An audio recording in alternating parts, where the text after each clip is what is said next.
himmlischer Vater, Lord, as we gather this morning to open your word, Herr, wenn wir jetzt hier uns heute Morgen versammeln, um dein Wort zu öffnen, I pray that you will come amongst us and bless us. bitte ich, dass du uns segnest und unter uns kommst. I also pray that you bless all those that are watching the live stream. Ich bitte auch, dass du alle segnest, die den Livestream schauen. And I also want you to pray for my brethren that are traveling, Und ich möchte auch für meine Brüder bitten, die gerade unterwegs sind, that your peace would also be in their hearts, dass dein Friede auch in ihren Herzen sein möge and that you would keep our minds directed heavenward. und dass du unseren Verstand himmelwärts gerichtet hältst. So please come and take us into your heavenly realms now, Deswegen bitte komm und nimm uns jetzt in deine himmlischen Sphären and we ask all this in the name of Jesus. und wir bitten all dies in Jesu Namen. Amen. Amen. We send the notes. Now, I just Ich finished werde jetzt noch die Notizen senden. I just finished these this morning, so they're not in German yet, so you need to just do it as we go along. Sie sind jetzt noch nicht in Deutsch, deswegen müssen wir da einfach das machen, wenn wir durchgehen. Okay, so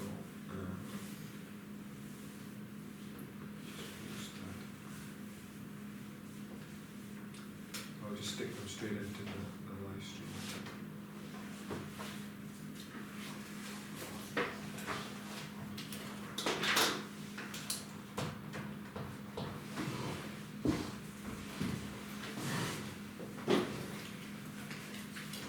Okay.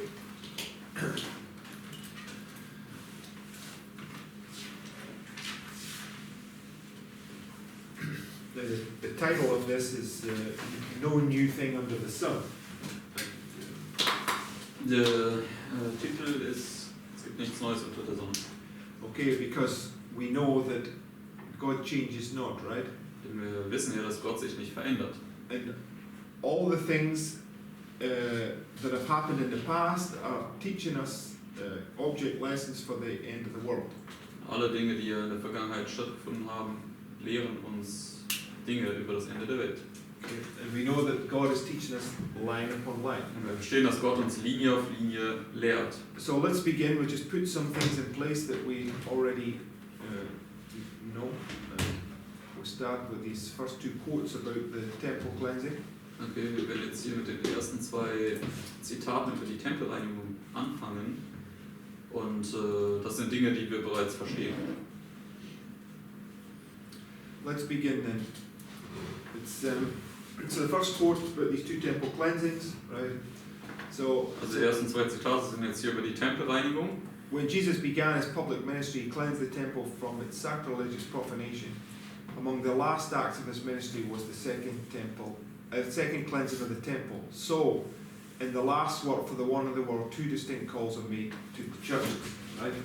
So, we understand those two distinct calls are the two voices that you find in Revelation 18. Wir verstehen, dass diese zwei unterschiedlichen Aufrufe, diese beiden Stimmen, die wir in Offenbarung 18 finden, darstellen. Revelation 18, 1 to 3, and Revelation 18, Offenbarung 18, 1 bis 3 und Offenbarung 18, 4 und 5. 4 and 5, which is the second and third angels. Was die zweite und dritte Engelsbotschaft ist. So, and the point I want to make is that the Lord is the Alpha Ein Punkt, den ich machen möchte, ist, dass der Herr das Alpha ist and the Omega. und das Omega. And he demonstrates the end of a thing by the beginning of Und it. er demonstriert ja das Ende von etwas durch den Anfang. Okay, so Christ. Okay, in fact, we'll come to this point in a minute. Next quote. Nächstes Zitat. It says, in the cleansing of the temple, Jesus was announcing his mission as the Messiah and entering upon his work. Right? That temple erected for the abode of his divine presence was designed to be an object lesson for Israel and for the world. From eternal ages, it was God's purpose that every created being, from the bride and holy served to man, should be a temple for the indwelling of the Creator. Because of sin, humanity ceased to be a temple for God. Darkened and defiled by evil, the heart of man no longer revealed the glory of the Divine One. But by the incarnation of the Son of God, the purpose of heaven is fulfilled. So right here, it's likening the first temple cleansing to the incarnation. Also hier vergleicht es die erste Tempelreinigung mit der Fleischwerdung. Okay? And Christ is saying when he went in that temple, it was an object lesson about us, right? How he was going to cleanse us. Und als Christus in den Tempel kam, war das eine Veranschaulichung, wie er in uns kommt, wie er unseren Seelentempel reinigt. And if you just come down to the next highlighted bit, Und wenn wir zurück oder zum nächsten fettgedruckten kommen, it says, Jesus announced his mission to cleanse the heart from the defilement of sin, from earthly desires, the selfish lust, the evil habits that corrupt the soul. So, when Christ comes in to cleanse the temple at the beginning here, right, he is announcing his work to cleanse us, right? It's an object lesson. also als Christus hier anfing, jetzt seinen Dienst zu verkündigen, seinen öffentlichen Dienst, So da when war he, das eine Veranschaulichung, wie er uns reinigt. so when he does it again at the end, he's announcing he's finished that work. Und wenn er den Tempel am Ende nochmal reinigt, dann verlautbart er, dass er jetzt dieses Werk abgeschlossen hat. Right? Richtig? So, now, let's just go to Daniel 11 and verse 40. Gehen wir jetzt zu Daniel 11, Vers 40.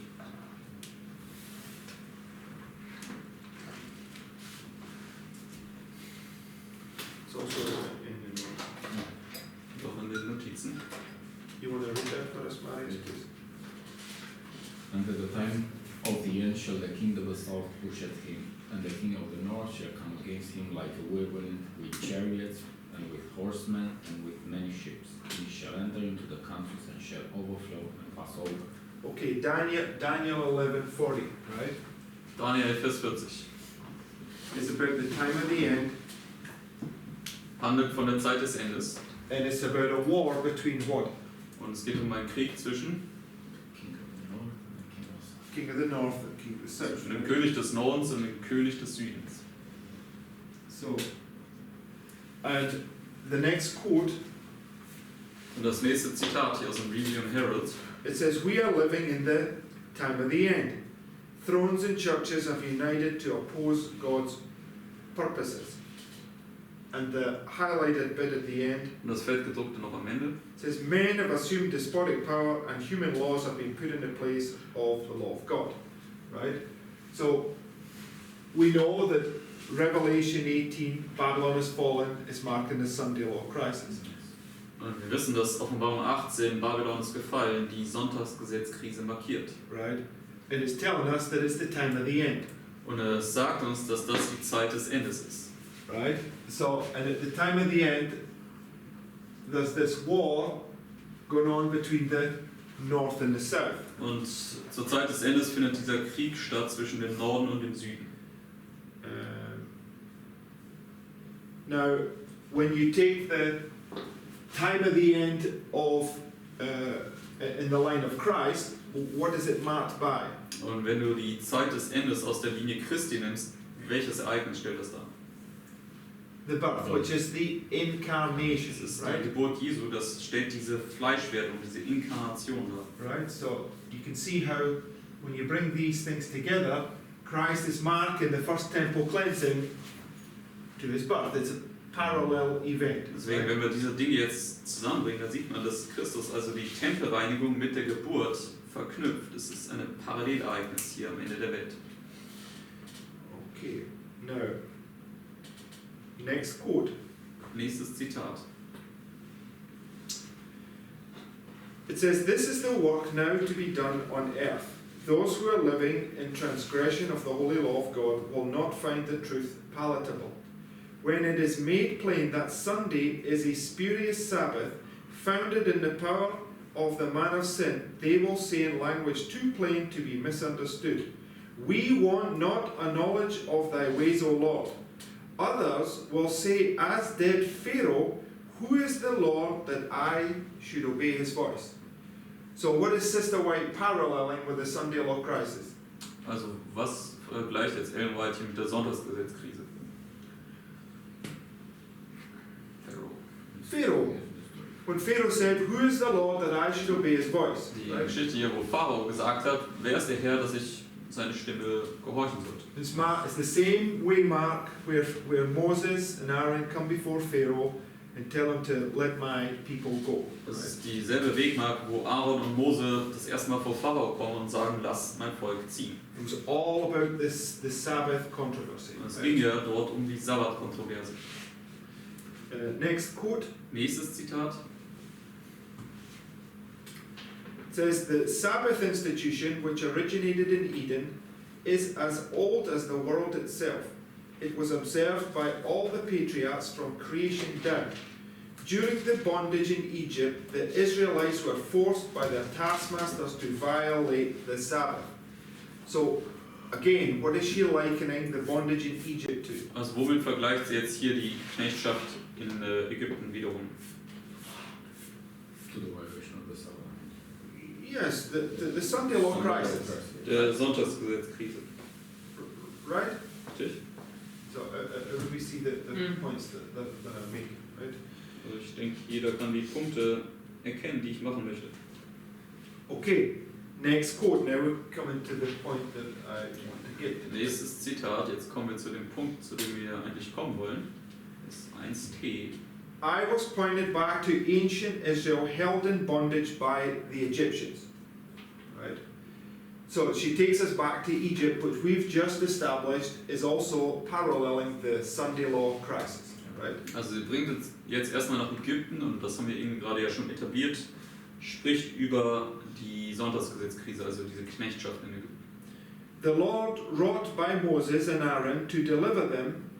Miracles were performed before Pharaoh to convince him that these men were especially sent of God, to bid him let Israel go. But Pharaoh's heart was hardened against the messengers of God, and he reasoned away the miracles performed by them. Then the Egyptians were made to feel God's judgments. They were visited with plagues. Right? National apostasy brings national ruin. Right? Die Plagen kamen jetzt dann über sie und nationaler Abfall ist gefolgt vom nationalen Ruin. And while suffering under the effect of them, Pharaoh consented to let Israel go.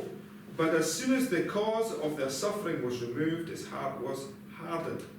His counselors and mighty men strengthened themselves against God and endeavored to explain the plagues as the result of natural causes.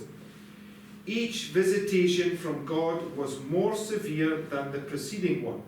Yet they would not release the children of Israel until the angel of the Lord slew the firstborn of the Egyptians.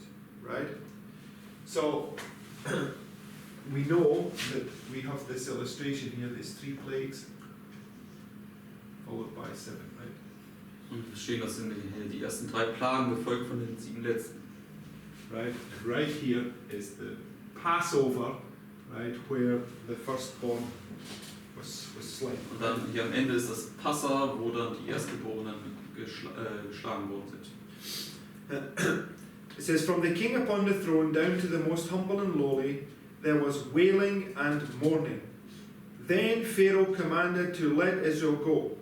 But after the Egyptians had buried their dead, he repented that he had let Israel go. His counselors and mighty men tried to account for their bereavement.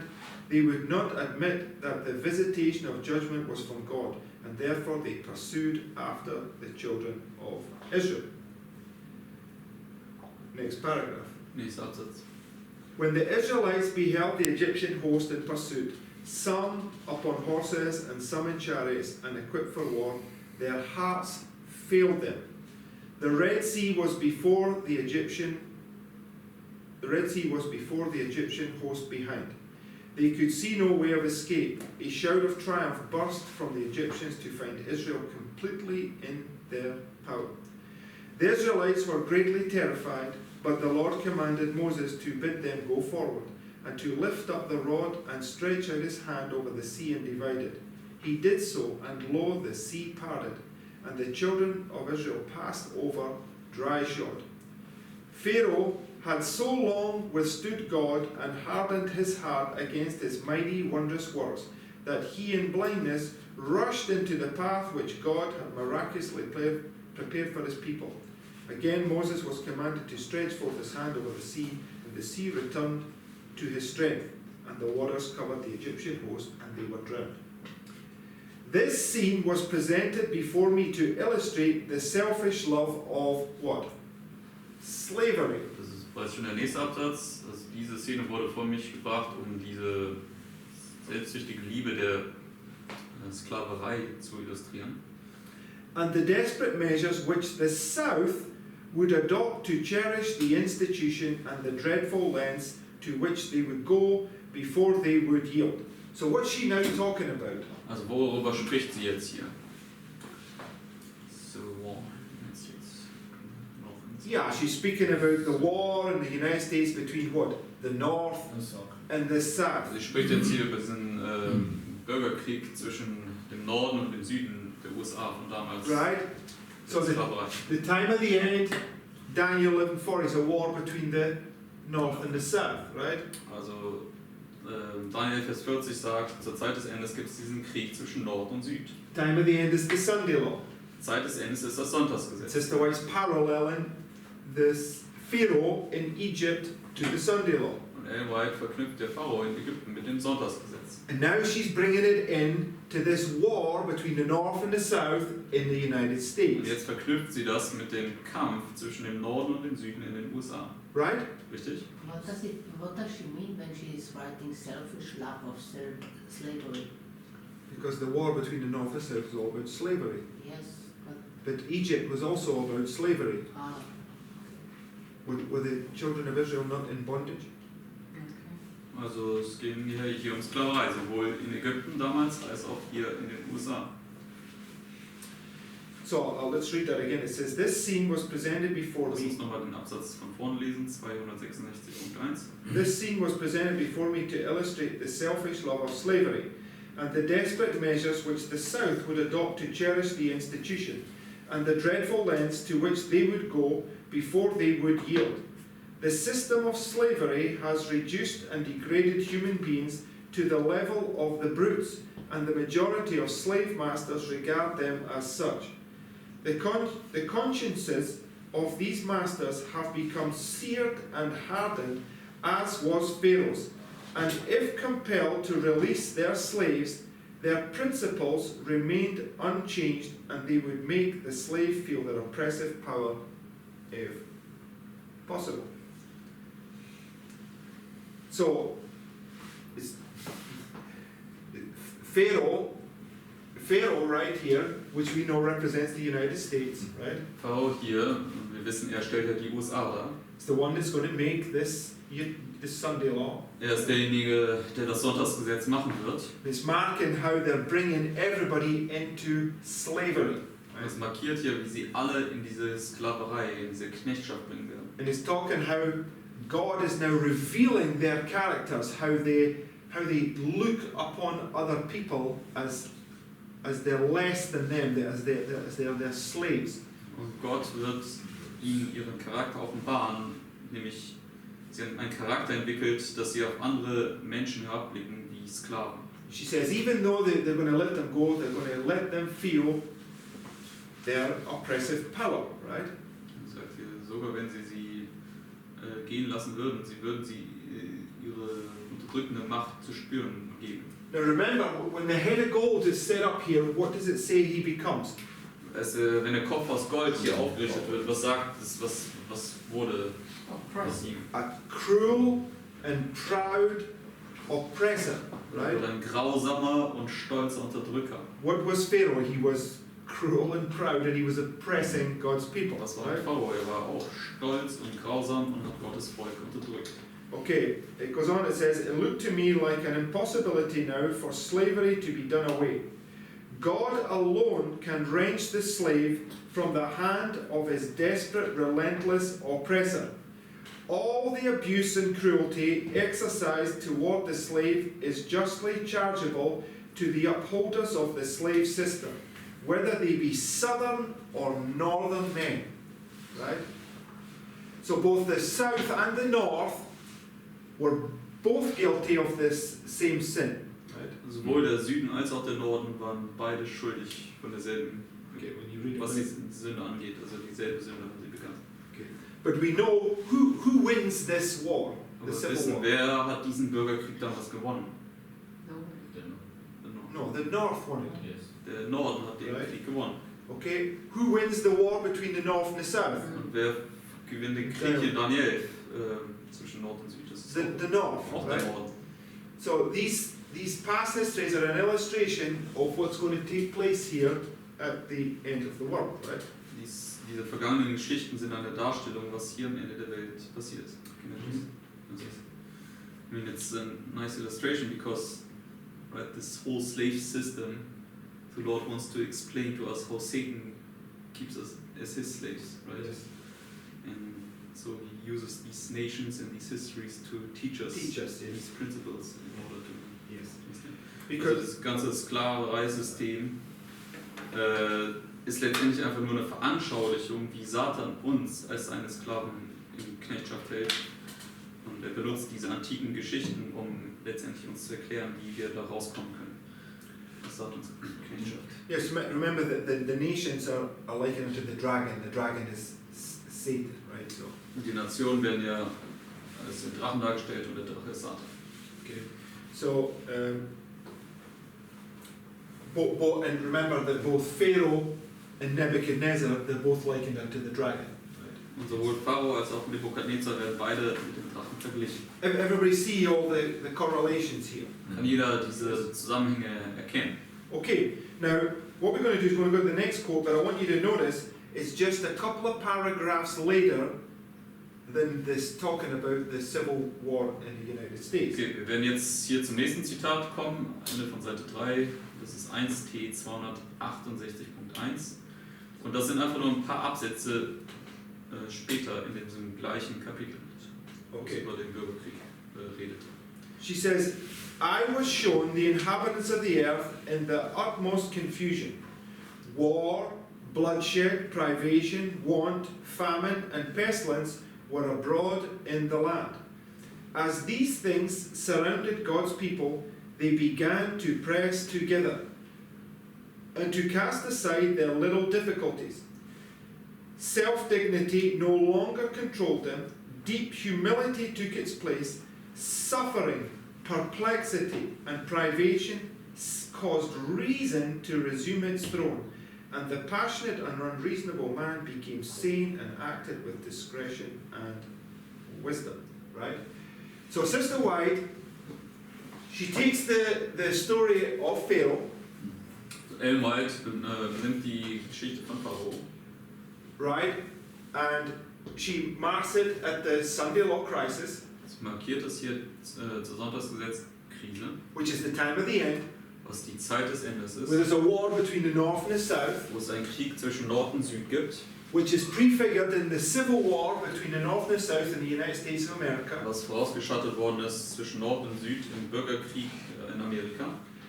And then immediately she finishes that thought, she has this vision. Und sobald sie diesen Gedanken zum Abschluss gebracht hat, hat sie dann diese Vision, die damit zusammenhängt anscheinend.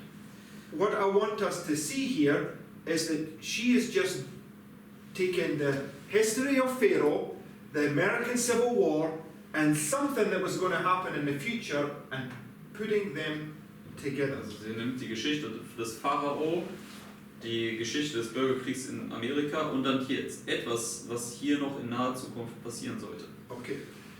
So, in this vision, Sie right? bringt das alles zusammen. This is this vision where she sees all this calamities and war and bloodshed and pestilence. Und jetzt in dieser Vision, da sieht sie diese ganzen Unglücke und Pestilenz und Krieg und so weiter. Then came this little time of peace. Aber dann kam es zu dieser kleinen Zeit des Friedens. And then it was immediately followed by the same thing but only worse again. Und dann wurde es sofort wieder abgelöst durch dieselben Umstände, wieder Krieg und so weiter, Blutvergießen. Und ja, aber es ist nur diesmal schlimmer beim zweiten Mal. But what I want us to see in Matthew 24, how many times of trouble is there? Aber Matthäus 24, wie viele Zeiten der Trübsal gibt es dort?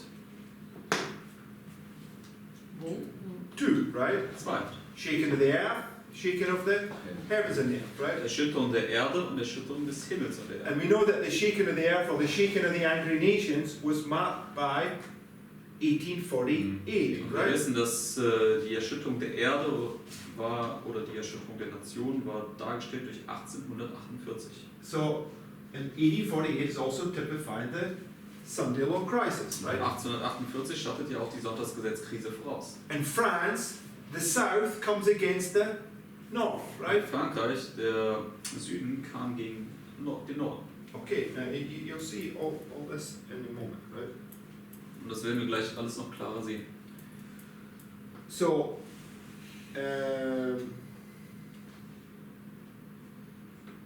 okay, let's go to Job chapter 1, Gehen wir jetzt zu Hiob 1, Vers 12.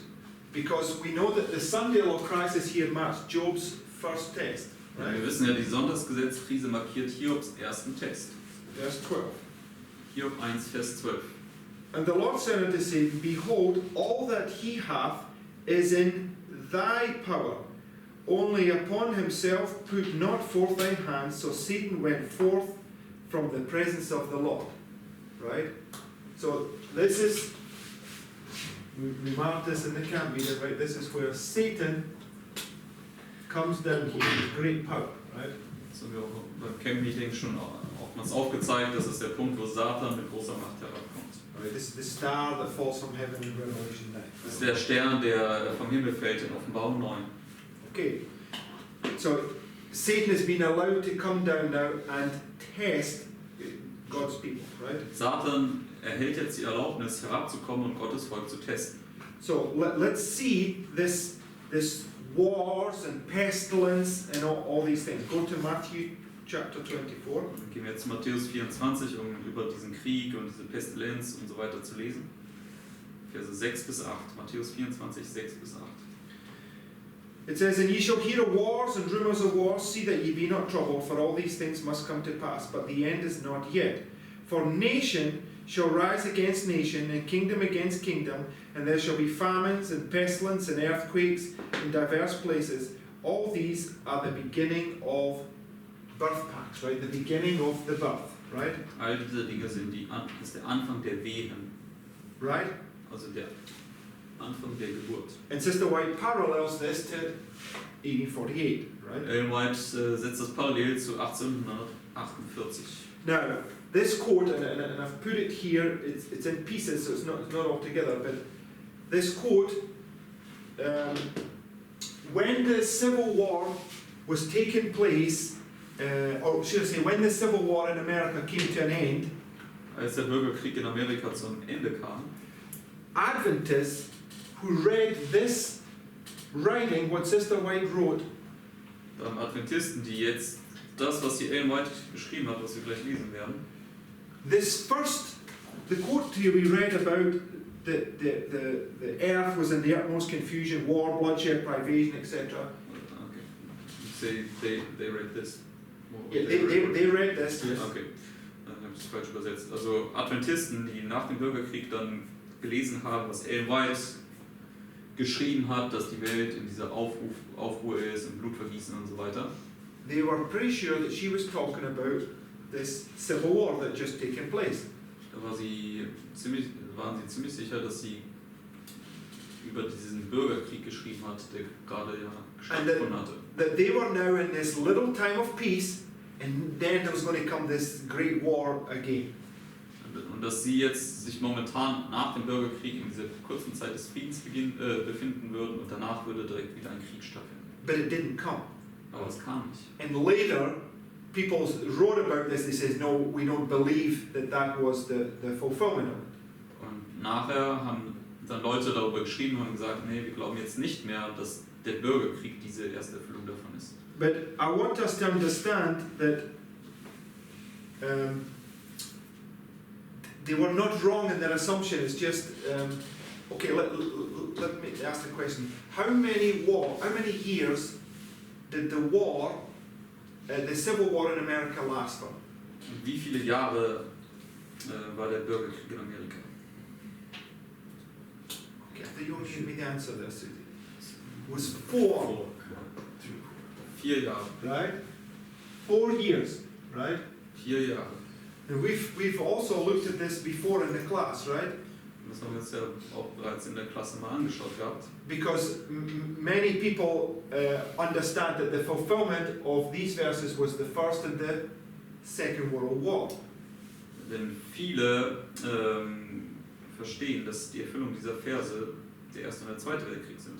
Okay, so the First World War, how many years did it last? 4, Der right? Erste Weltkrieg, wie viele Jahre hat er angedauert? Auch 4. So the Civil War, the US Civil War there is a parallel, right, to this point right here, is a parallel to the First World War, right? Deswegen dieser Bürgerkrieg in Amerika ist eine Parallele zu dem Ersten Weltkrieg. Beide haben 4 Jahre angedauert. Okay, then it's going to come this little time of peace, Und dann kam diese kurze Zeit des Friedens, followed by the next war, right? gefolgt von dem nächsten Krieg. And the Second World War, how long did it last for? Und der Zweite Weltkrieg, wie lange war er? 6 years, right? 6 Jahre. So you have this 4 and 6, 46, right? Also wir haben jetzt 4 und 6, 46. Which is a symbol of the two witnesses, Und das ist ein Symbol für die 2 Zeugen. right? And the little time of peace was marked by 21 years in the middle. We have lots of things to Und learn. die kleine Zeit des Friedens war hier markiert durch 21 Jahre dazwischen. Okay, so Viele 21 Jahre. Sister White was taking this civil war, and then she's having this vision, and then she's pointing it forward, right, to parallel the First World War with the American Civil War, right? Also Ellen White hat erstmal die Vision über diesen Bürgerkrieg und dann hat sie die Vision über die beiden Weltkriege, aber das ist alles miteinander verknüpft, damit man sehen kann, dass der Bürgerkrieg parallel ist zum Ersten Weltkrieg. Now, it's very interesting because in 2014, the Seventh-day Adventist Church in Germany wrote a statement about the First World War. Und es ist sehr interessant, im Jahr 2014, da hat die deutsche Vereinigung 7. Tags-Adventisten etwas über den Ersten Weltkrieg geschrieben. In Germany. Okay. In Right. In Deutschland. Okay, so history is going to repeat itself, right? Und die Geschichte wird sich ja wiederholen. And I want us to understand it because Germany is a type of the United States of America. In Deutschland ist in einem Sinne ein Typus für die USA. Okay, so I want us to understand that this is what we're looking at, how Adolf Hitler is a comparison to Donald Trump, right? Das ist ja, was wir uns angeschaut haben und anschauen wollen, ist, wie Adolf Hitler eine Parallelperson ist zu Donald Trump. And these two wars are teaching us about how he comes to this supreme power.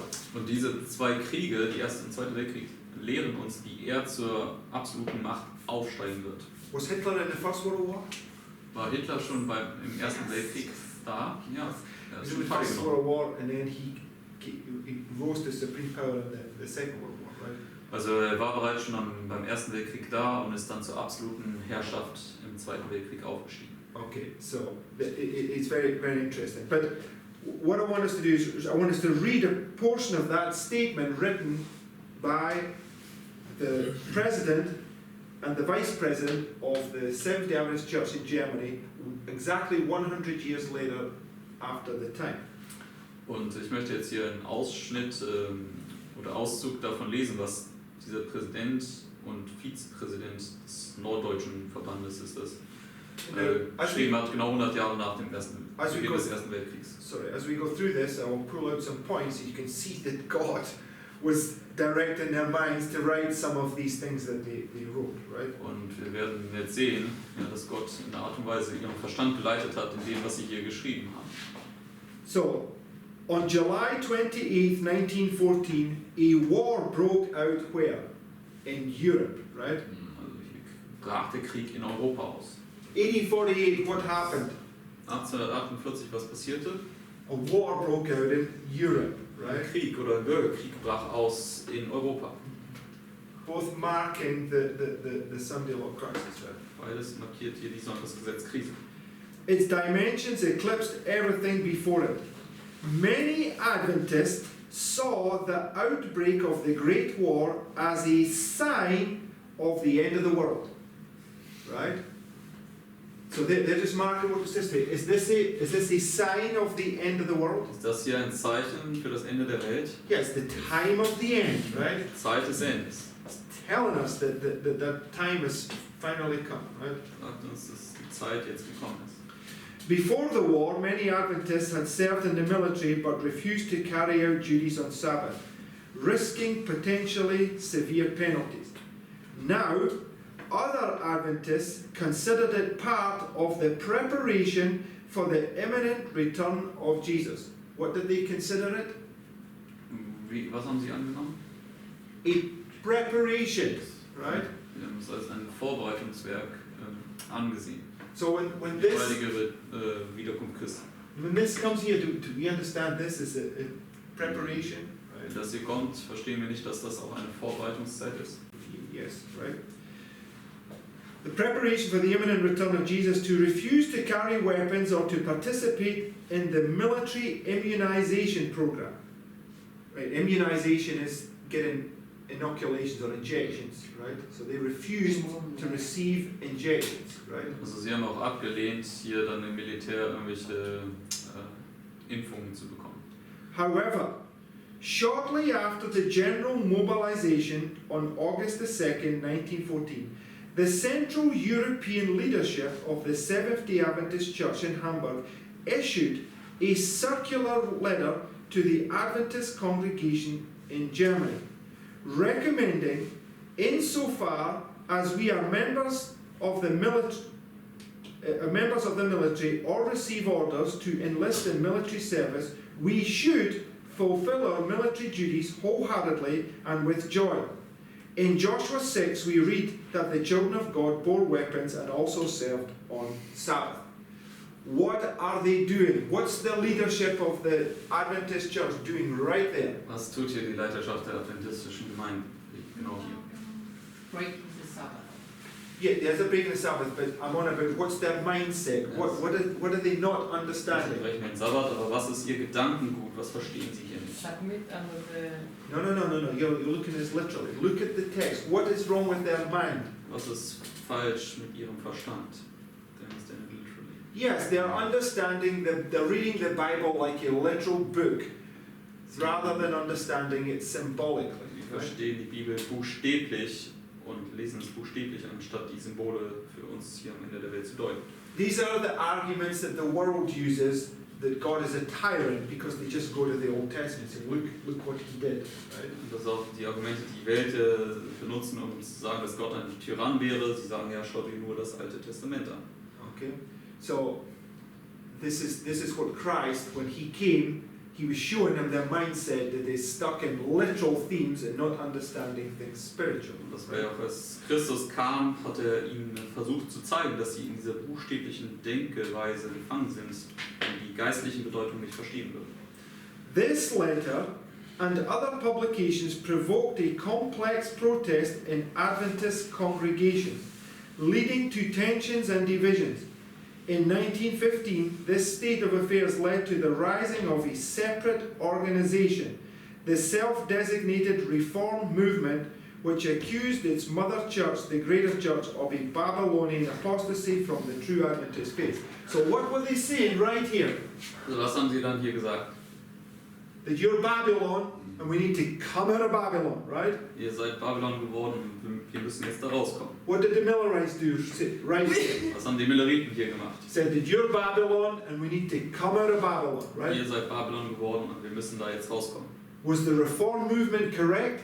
War die Reformbewegung in dem Punkt richtig? Yes, Ja. back in that time they were correct, right? Ja, zu dieser Zeit waren sie richtig. But it's just a type, Aber right? es war nur ein Typus. And even the Reform Movement didn't understand that, right? Und sogar die Reformbewegung selbst hat das damals nicht verstanden. But this is pointing to our time right here.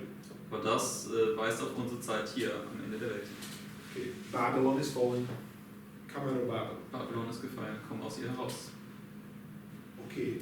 So, next Bible verse, Jonah chapter 1 and verse 12. Nächster Bibelvers, Jona 1, Vers 12. And he said unto them, Take me up and cast me forth into the sea. So shall the sea be calm unto you. For I know that for my sake this great tempest is upon you. Right? What is Jonah talking about? Worüber spricht Jona hier? What's Jonah being tested for? Womit wurde Jona geprüft? Just let's go to Jonah chapter 1. Gehen wir zu Jona 1.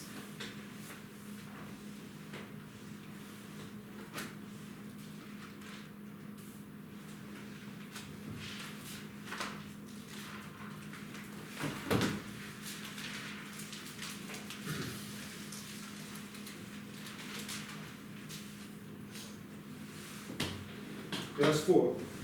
Jona 1, Vers 4. But the Lord sent out a great wind into the sea, and there was a mighty tempest in the sea, so that the ship was like to be broken. Now just keep your place right there, and Haltet euren Platz hier. go to Daniel 7.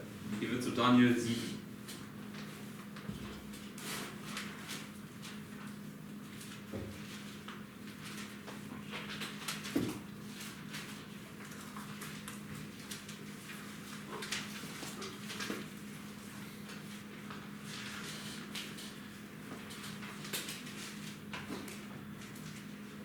Daniel 7 verse 2. Daniel 7, Vers 2. Daniel spake and said, I saw in my vision by night, and behold, 4 winds of the heavens strove upon the great sea. Right? So we know that it's right here, right? The 4 winds get loosed, and then they get held. Wir Right? wissen das genau hier im Sonntagsgesetz. Die 4 Winde werden gelöst, aber dann gehalten. So the 4 winds are striding, and the sea, how is the sea likened to? Die 4 Winde, die wehen jetzt hier auf das Meer. Und was macht das mit dem Meer?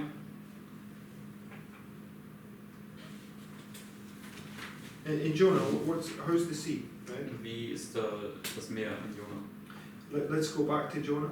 Lass uns zurückgehen zu Jona 1. In verse 4 it says, But the Lord sent Vers out 4. a great wind into the sea, there was a mighty tempest in the sea, so that the ship was like to be broken. Right? And a ship is a symbol of financial, the financial system of the world. Und ein Schiff ist ja ein Symbol für das Finanzsystem der Welt oder die Handelsmacht. So it says, verse 5, Vers 5.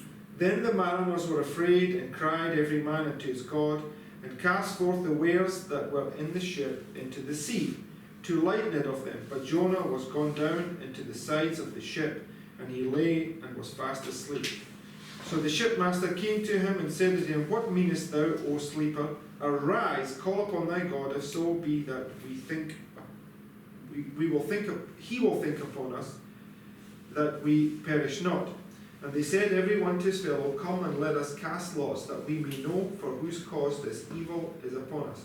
So they cast lots, and the lot fell upon Jonah. Right? So we know that because of this great tempest that comes here, Jonah is the one that gets the blame for it, right? And that's what happened in history. Also Jona bekommt jetzt hier diese Schuld zugeschoben wegen diesem großen Sturm. Und das ist ja, was dann auch in der Geschichte passiert.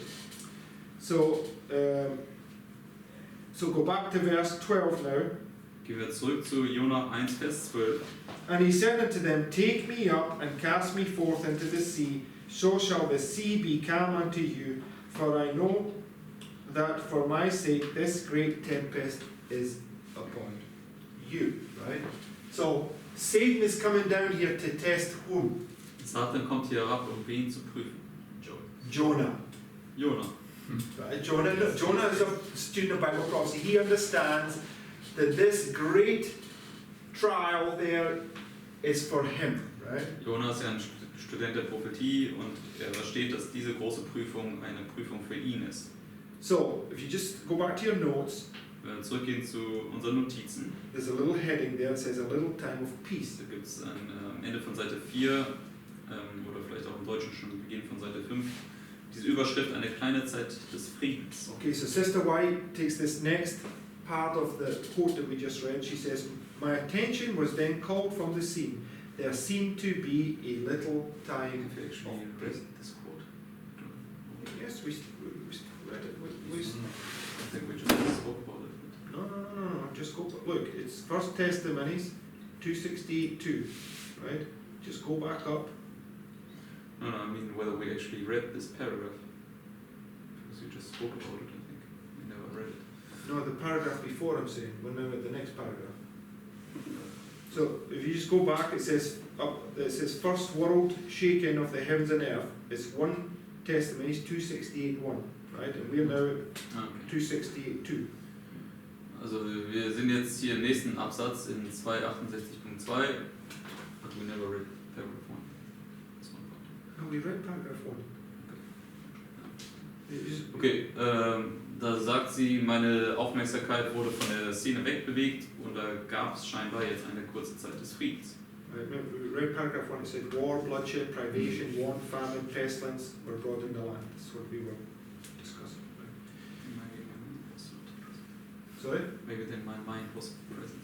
Yes, that's what I'm saying, and then we paralleled that to Matthew 24, which is showing you that it was the same things that was coming, right? So, and immediately, when you come to the next paragraph, it says, my attention was then called from the scene, there seemed to be a little time of peace, right? Also da schien es jetzt eine kleine Zeit des Friedens zu geben. So Jonah, right, is in this great wind comes and there's this great tempest on the sea, right? Also Jonah, da ist ja dieser große Wind und dieser große Sturm auf der See. Now, where else can we find this illustrated in the Bible? Wo finden wir das noch dargestellt in der Bibel? Bei Jesus. Okay, by Christ, right? Als Jesus auf dem See war. When Christ was asleep on the boat, the disciples, how were they? How were they acting? Als Jesus auf dem Boot war und schlief, wie haben die Jünger gehandelt? They were full of fear, right? Sie waren voller Furcht. And what were the waves doing? Und was haben die Wellen getan? The waves were crashing over the top of the boat, and they thought the boat was about to sink, right? Die Wellen sind über das Boot geschwappt und sie dachten, sie würden untergehen. And they woke Christ up, and he says, "Oh, ye of little faith," right? Und sie haben dann Christus letztendlich aufgeweckt und er hat ihnen gesagt, oh ihr Kleingläubigen. What did he say? Und was hat er dann gesagt? Peace. Peace, be still. Er hat gesagt,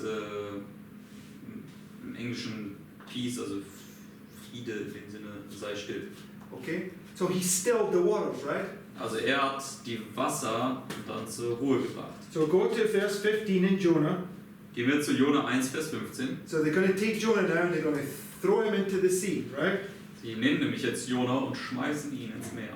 So they took up Jonah and cast him forth into the sea, and the sea ceased from her raging, right? Same point in time, right? Selber Zeitpunkt. This little time of peace. The sea and the waves, they stop their roaring, right? At the But midnight. I don't know, isn't it the story of Christ the second time we see this once? Pretty sure, I mean I looked at this some while ago, but because there's this one shaking and then the second shaking, but we see this both. I mean this is the first in Jonah, but in Christ's story. Maybe it is. Maybe I have to look closer. I'm just talking about the principle. There's this. You've got these waves and all that blasting over the boat, right? And I don't know how you could. I'm not sure how you do it. Christ wakes up. When he wakes up here and he says, "Peace, be still." So it's Mark, and you've got to follow the. Okay, but this is the point that I want to make. They say to Jonah, "Awake, thou that sleepest," right? And he says, "Okay, to get it to stop, you need to throw me into the sea," right? Okay, also hier ist auf jeden Fall Jona wird hier im Mitternachtsruf ins Meer geworfen und er wacht ja da auf und die Wellen, die hören auf zu wüten. Okay. Die Frage, die, die ich gestellt habe, ist, ob wo Christus aufwacht und das Meer beruhigt, das nicht dann am Ende ist, wo nämlich er stoppt hier in Jona die erste Phase und in der anderen Geschichte die zweite Phase, aber das werden wir uns noch anschauen. Okay, so now let's go to the rest of that quote that we just read, is from the little time of peace. Und der letzte Teil dieses Zitats, jetzt hier von 1t, wo die kleine Zeit des Friedens erwähnt wird. It says, once more the inhabitants of the earth were presented before me, and again everything was in the utmost confusion. Strife, war, bloodshed, with famine and pestilence raged everywhere. Other nations were engaged in this war and confusion. War caused famine, want and bloodshed caused pestilence. And then men's hearts failed them for fear. Where is that taken from? Und dann steht hier, dass des Menschenherzens vor Furcht verging. Und woraus wird das entnommen? Go to Luke 21. Gehen wir zu Lukas 21. Right? Luke 21 is just a parallel to Matthew 24. Right? Lukas 21 ist ja einfach nur eine Parallele zu Matthäus 24. Right? Verses 25 and 26. Lukas 21, Vers 25 und 26. This is the second sign. This is the sign now that Jesus' coming is imminent. Das Right? ist jetzt das Zeichen, dass Jesu Ankunft unmittelbar bevorsteht. And there shall be signs in the sun and in the moon and in the stars, and upon the earth distress of nations, with perplexity, the sea and the waves roaring. Right? What does it mark there? Was markiert das hier? The sea and the waves roaring. Right? Das Meer und die Wellen am Wüten sind. Men's hearts feeling them for fear. That's where she's taken this from. Right? Und dann versagt das Menschenherz. Das ist, was sie hier entnommen hat. Okay, so first of all, she says that there's this great war and tempest, pestilence and bloodshed and war and privation going on, right? Zunächst einmal sagt sie, dass es hier große Krieg und Pestilenz und Blutvergießen und so weiter, was da vor sich geht. Then there's this little time of peace, Dann gibt es diese kleine Zeit des Friedens. and then she says it returns, and she marks it by then men's hearts fail them for fear, which is Luke 21, 25, 26. Und dann sagt sie, es fängt wieder an, also wieder Blutvergießen, Krieg und so weiter. Und das verknüpft sie dann hier mit Lukas 21, Vers 25 und 26. So you have here the waves roaring, right? Also hier haben wir die Wellen, die am Wüten sind. And then there's a little time of peace, and then again the waves Dann haben wir eine kleine Zeit des Friedens und dann fängt das genau wieder an. are roaring, right? Da kommen dann wieder die Wellen, die am Wüten sind. And men's hearts are failing them for fear. This is this shaking of the heavens and the earth, which begins right here with the falling of the stars, right? Und das Menschenherz versagt ihnen vor Furcht. Das ist ja, wo das Erschüttern des Himmels und der Erde anfängt. Okay, so let's now look what happens to Jonah. So Jonah, when he gets thrown into the water ceases its raging, everything goes calm, right? Lass uns jetzt anschauen, was mit Jona passiert, denn wenn er ja dort in das Meer geworfen wird, dann wird ja alles erstmal ruhig. But let's see what pretty much immediately happens, right? Aber lass uns schauen, was kurz darauf mit ihm passiert. Gehen wir zu Jona 1, Vers 17 und Kapitel 2, 1 bis 5. It says, now the Lord had prepared a great fish to swallow up Jonah, and Jonah was in the belly of the fish 3 days and 3 nights. Then Jonah prayed unto the Lord his God out of the fish's belly, and said, I cried by reason of mine affliction unto the Lord, and he heard me out of the belly of hell, cried I, and thou heardest my voice. For thou hast cast me into the deep, the midst of the seas, and the floods compassed me about, and all thy billows and thy waves passed over me. What's his experience? Was ist seine Erfahrung? That the waves and the sea is roaring, right? It's all coming over the top of it, right? Dass das Meer und die Wellen am Wüten sind und das kommt alles über ihn. Now, he's in that belly for how many days? Wie lange ist er in diesem Bauch für 3 Tage? 3 days, right? So, we know, right, when you got this space, that God's people, the leaders, are going to have this test first, right? Und wir verstehen, dass wenn diese Erfahrungen eintreten, dann wird die Leiterschaft diesen Test zuerst haben. It's the 3 days where Christ is going to rebuild the temple, right? Das sind die 3 Tage, wo Jesus den Tempel wieder aufbaut. Because she parallels to Christ on the cross, to Jonah in the belly. Jetzt vergleicht der Christus am Kreuz, am Grab in der Auferstehung mit Jona im Bauch. Right? So, when you just take this and bring it here, you have this experience here, right? It brings you to this point where Jonah gets sent, right? Also es bringt dich dann hier zu diesem Punkt, wo Jona dann gesendet wird. Right? Richtig? And in the line of Moses, you have the birth of Moses. Und in der Linie des Mose haben wir hier die Geburt des Mose. You have the burning bush where Moses gets sent. Und dann haben wir auch den brennenden Dornbusch, wo Moses gesendet wird. Right? So it's when you go through this experience, now you get sent. Right? Also wenn du durch diese Erfahrung gehst, wirst du jetzt losgesandt. Okay. So, okay, I'm going to stop there Und ich werde jetzt hier zum Abschluss kommen. because we've got much to go through. We've got time. We will finish this off either later or tomorrow. Und da gibt es noch viele Sachen jetzt, durch die wir durchgehen müssen, und das werden wir dann abschließen, entweder heute Abend oder morgen früh. Okay, but does everybody get the points that I'm trying to show? How she's bringing this vision about these 2 wars, right, and tying it together with the Sunday law and with the experience with Pharaoh in Egypt and also with the American Civil War. Aber könnt ihr alle sehen, dass wie sie diese Vision von diesen 2 Kriegen gehabt hat und sie das dann verknüpft mit Pharao und auch mit dem Bürgerkrieg in Amerika. Is it true that they were using the weapons in Joshua 6 at the Sabbath? They were doing what, sorry? They were using the weapons in Joshua 6 and the Sabbath? At least carrying.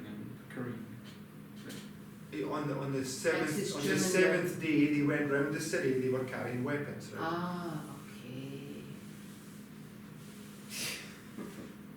Okay, totally literal mindset, not understanding spiritual things, right? Also die Frage war, ob sie in Josuas Zeiten da wirklich die Waffen am Sabbat getragen haben, und sie gingen ja 7 Tage um die Stadt und deswegen hatten sie dort Waffen auch am Sabbat. Okay, so Aber das war ja eine buchstäbliche Geschichte. keep those thoughts, and when we come back to this, we will continue. You'll see how it all comes together. It's very, very nice. This. Deswegen behaltet diese Gedanken und ihr werdet sehen, wie das alles in sich zusammenfügt. Okay, let's